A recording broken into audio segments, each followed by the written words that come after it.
Meaningless, meaningless, says the teacher. Utterly meaningless.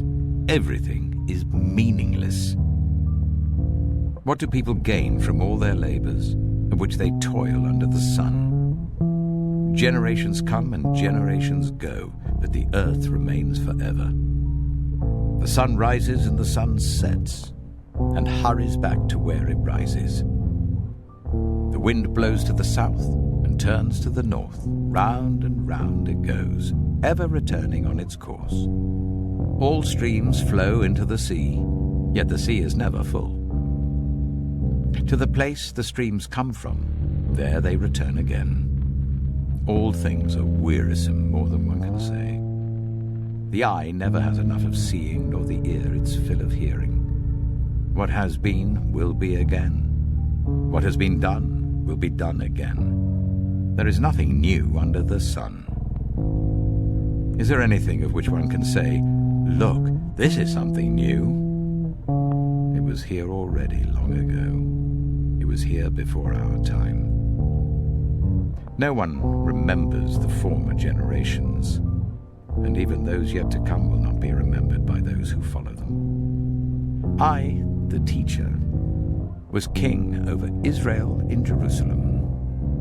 I applied my mind to study and to explore, by wisdom, all that is done under the heavens. What a heavy burden God has laid on mankind. I have seen all the things that are done under the sun. All of them are meaningless, a chasing after the wind.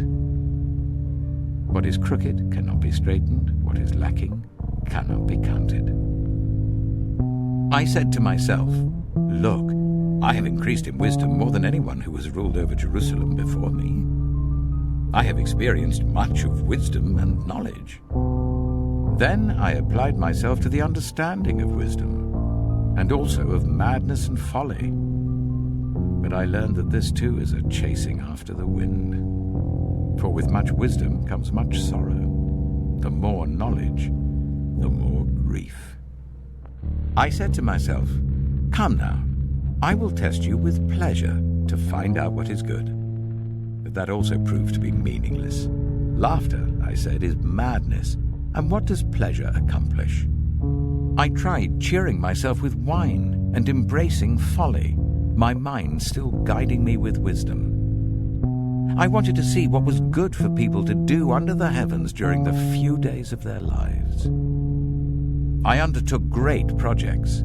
I built houses for myself and planted vineyards. I made gardens and parks and planted all kinds of fruit trees in them. I made reservoirs to water groves of flourishing trees. I bought male and female slaves and had other slaves who were born in my house. I also owned more herds and flocks than anyone in Jerusalem before me. I amassed silver and gold for myself and the treasure of kings and provinces. I acquired male and female singers and a harem as well, the delights of a man's heart. I became greater by far than anyone in Jerusalem before me. In all this, my wisdom stayed with me. I denied myself nothing my eyes desired. I refused my heart no pleasure. My heart took delight in all my labor, and this was the reward for all my toil. Yet when I surveyed all that my hands had done and what I had toiled to achieve, everything was meaningless, a chasing after the wind. Nothing was gained under the sun. Then I turned my thoughts to consider wisdom, and also madness and folly. What more can the king's successor do than what has already been done? I saw that wisdom is better than folly, just as light is better than darkness. The wise have eyes in their heads, while the fool walks in the darkness.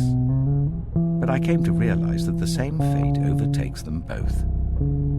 Then I said to myself, the fate of the fool will overtake me also. What then do I gain by being wise? I said to myself, this too is meaningless. For the wise, like the fool, will not be long remembered. The days have already come when both have been forgotten. Like the fool, the wise too must die. So I hated life, because the work that is done under the sun was grievous to me. All of it is meaningless, a chasing after the wind. I hated all the things I had toiled for under the sun, because I must leave them to the one who comes after me. And who knows whether that person will be wise or foolish? Yet they will have control over all the fruit of my toil, into which I have poured my effort and skill under the sun. This too is meaningless. So my heart began to despair over all my toilsome labor under the sun. For a person may labor with wisdom, knowledge, and skill, and then they must leave all they own to another who has not toiled for it. This too is meaningless and a great misfortune. What do people get for all the toil and anxious striving with which they labor under the sun? All their days their work is grief and pain. Even at night their minds do not rest. This too is meaningless. A person can do nothing better than to eat and drink and find satisfaction in their own toil. This too, I see, is from the hand of God, for without him who can eat or find enjoyment? To the person who pleases him, God gives wisdom, knowledge, and happiness, but to the sinner, he gives the task of gathering and storing up wealth to hand it over to the one who pleases God. This too is meaningless, a chasing after the wind.